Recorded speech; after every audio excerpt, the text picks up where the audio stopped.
रोशनी को शर्मा परिवार में बहू बनकर आए साल भर बीत गया, लेकिन अभी भी उनके बीच का तालमेल ठीक से नहीं बैठा था, जिसका कारण था दोनों ननद भाभी का खाने को लेकर एकदम अलग अलग स्वाद। रोशनी अगर पूर्व है तो उसकी ननद पश्चिम, और उन दोनों के बीच फंसी हुई थी बेचारी सावित्री। माँ जी अंदर जाकर देखिए, सान्या ने रसोई का क्या हाल किया हुआ है। सारे बर्तन सिंक से भरे पड़े। जब ये अपनी पसंद का खाना बनाती है तो फिर ये अपने बर्तन खुद क्यों नहीं साफ करती? सारा दिन जंक फूड बनाकर ना ये सब बर्तन जला देती है। इस लड़की को मैं कितना समझाऊं, लेकिन ये है कि मेरी एक नहीं सुनती। तीनों वक्त बस इसको जंक फूड ही चाहिए। यहाँ तो ठीक है, लेकिन ससुराल में कैसे चलेगा? उनकी बातें सुनते हुए सान्या भड़कते हुए आई। भाभी, हो गई मेरी चुगली, भर देना माँ के कान। एक कढ़ाई क्या जल गई, तुम्हें तो धोने में आफत आ गई।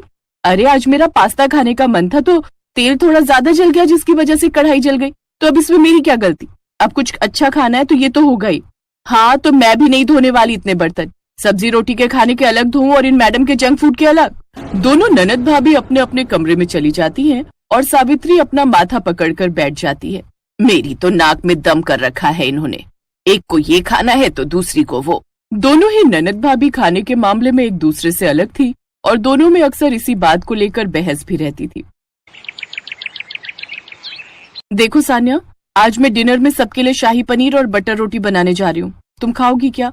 छी, ना बाबा ना। आप मेरे लिए थोड़ा पनीर रख देना, मैं अपने लिए पनीर मोमोज बनाऊंगी। उफ, फिर मोमोज?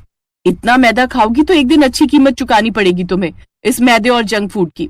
मेरी मर्जी, मेरी जो इच्छा होगी वो मैं खाऊंगी। आप अपनी सलाह ना अपने पास ही रखिए। रोशनी जहाँ रात में सबके लिए शाही पनीर और बटर रोटी बनाती है तो वहीं सान्या अपनी पसंद के पनीर मोमोज बनाती है, साथ में तीखी चटनी भी।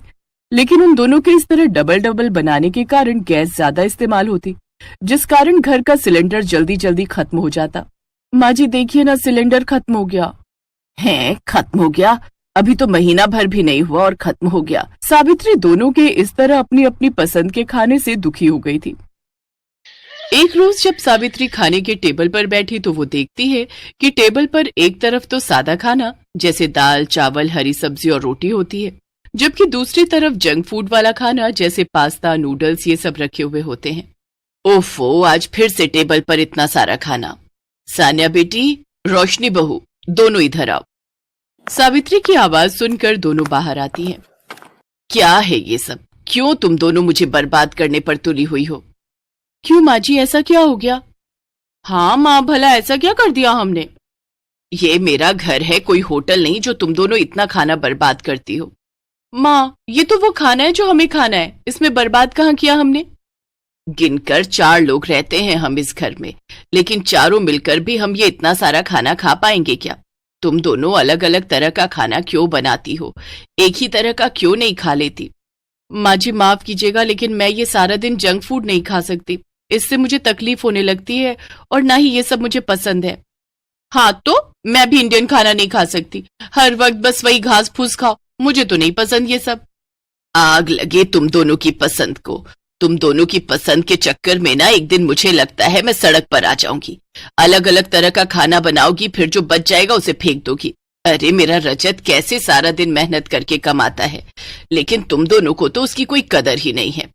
माँ जी, फिर तो ये बात मेरी ननद जी को समझाइए। सारा दिन ये बस जंक फूड ही खाती रहती है, घर का तो कुछ खाती ही नहीं। अगर ऐसे ही चलता रहा तो इनकी सेहत पर बुरा असर पड़ सकता है। भाभी, आप भी तो 1-2 बार जंक फूड खा सकती है ना, लेकिन नहीं, आपको तो खाना ही नहीं है, क्योंकि मुझे अपनी सेहत खराब नहीं करनी, समझी?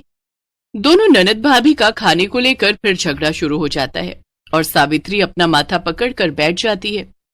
सावित्री ने लाख समझाने की कोशिश की, लेकिन उसकी बात किसी ने भी नहीं मानी। ऐसे ही कुछ दिन बीतते हैं। एक रोज सावित्री बाजार से सामान लेकर घर लौट रही थी, तभी उसे रास्ते में उसकी पड़ोसन सरला मिल जाती है। अरे कैसी हो सावित्री? और ये क्या, लगता है सारा बाजार तू अकेले ही खरीद कर ले आई है। देख सरला, ना ही मेरा मूड ठीक है और ना ही मेरा मन है तेरी बकवास सुनने का, इसलिए जो भी कहना चाहती हो जल्दी जल्दी कहो। अरे क्यों गुस्सा हो रही है, बता क्या बात है?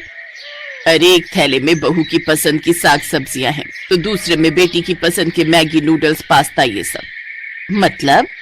फिर सावित्री सरला को सारी बात बताती है, जिसे सुनने के बाद सरला सावित्री से कहती है, अब इसका तो एक ही समाधान है। तू उन दोनों को बोल दे कि एक दिन बहू अपनी पसंद का खाना बनाएगी तो दूसरे दिन बेटी। इस तरह हर एक दिन छोड़कर दोनों के पसंद का खाना भी बन जाएगा और लड़ाई का मुद्दा भी नहीं रहेगा दोनों के बीच। अरे वाह, बड़ा तेज दिमाग है तेरा। ये बात तो मैंने सोची ही नहीं। मैं आज ही ना उन दोनों को ये फरमान जारी करती हूँ। सावित्री घर की तरफ जाने लगती है कि तभी एक गाड़ी उसके आगे आकर रुकती है। अरे अंधा हो गया है क्या, देखकर नहीं चल सकता? एक तो बेटी बहू ने परेशान कर रखा है, ऊपर से ये भी चैन से नहीं जीने देते। तभी गाड़ी से अनिकेत उतरता है जो कि उसी का बेटा होता है। अरे माँ, मैं हूँ अनिकेत, क्यों गुस्सा होती हो? आपको देखा तो गाड़ी रोक दी।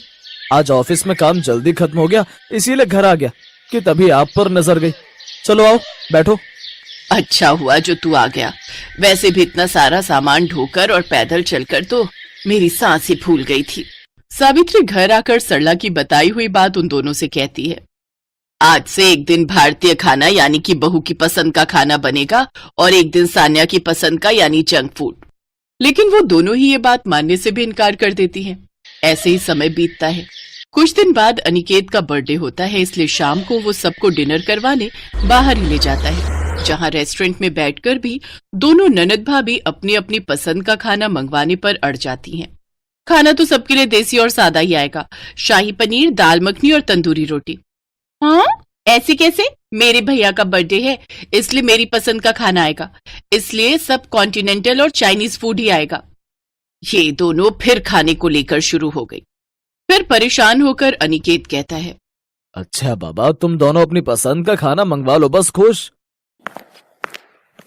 सब पेट भर खाना खाते हैं, लेकिन जब वेटर बिल लेकर आता है तो सबके होश उड़ जाते हैं। बिल पूरे 5,000 का बन चुका था। ये देख ननद भाभी चुपचाप वहां से अपना अपना पर्स लेकर निकल जाती हैं और अनिकेत बेचारा बिल भरने लगता है। एक रोज सरला उनके घर आती है। सावित्री उसको खाना खाकर जाने के लिए कहती है। नहीं नहीं, मुझे देर हो रही है। अरे बस तू थोड़ा सा इंतजार कर, ये जल्दी से खाना बना देंगे। सावित्री उन दोनों को जाकर कहती है, माँ ये भाभी तो सरला आंटी को जल्दी में क्या ही बनाकर खिला पाएंगी। इनके इस घास फूस को पकने में तो अभी काफी समय लग जाएगा, तब तक तो मैं जल्दी से कॉन्टिनेंटल फूड तैयार कर दूंगी। उसे हेल्दी फूड कहते हैं ननद जी, घास फूस नहीं। अगर आज भी तुम दोनों ने कोई तमाशा किया ना तो मुझसे बुरा कोई नहीं होगा। दोनों ननद भाभी अपनी अपनी पसंद का खाना बनाने में जुट जाती है, लेकिन तभी अचानक सान्या के पेट में दर्द होने लगता है। उसे जल्दी से अस्पताल ले जाया जाता है, जहां डॉक्टर उनके घर वालों से कहते हैं, देखिए ज्यादा मैदे वाली चीजें और बाहर का खाना खाने की वजह से इनकी तबीयत खराब हो गई है, इसीलिए हमें इनका ऑपरेशन करना होगा। क्या ऑपरेशन? इसीलिए मैं आपको हमेशा जंक फूड खाने से मना करती थी। अरे ये सब चीजें तो कभी कभार खाने के लिए होती हैं, अगर रोज ही खाई जाएंगी तो ये हमें सिवाय नुकसान के और कुछ नहीं देंगी। सान्या को अपनी गलती का एहसास हो जाता है। ऑपरेशन करके उसके पेट में जमा मैदा बाहर निकाला जाता है। कुछ ही दिनों में सान्या पूरी तरह से ठीक हो जाती है। अब वो भी घर का सादा खाना खाना ही पसंद करती। अब जंक फूड बनता भी है तो बस 10 दिन में एक बार, लेकिन उस दिन सबके लिए वो एक ही चीज बनती, जिससे सावित्री के गैस और राशन दोनों की बचत होने लगी, साथ ही सबकी सेहत भी ठीक रहने लगी।